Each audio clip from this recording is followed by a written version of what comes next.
This is like really weird. Like, I don't know what, like, there's these pine needles, and then I start seeing these, look at those things, these black things, they're feathers, and there's like a trail of them, and I guess the ones that didn't fall this way are the ones that are still here, that got impaled in the snow in a way that they wouldn't blow away. Documenting a bird crime here, but I'm not sure the exact nature.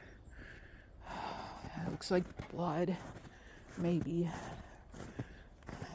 Turned that rusty color already. And then the feathers peter off. Well, there's some feathers right there by my tire. They're all there. Weird.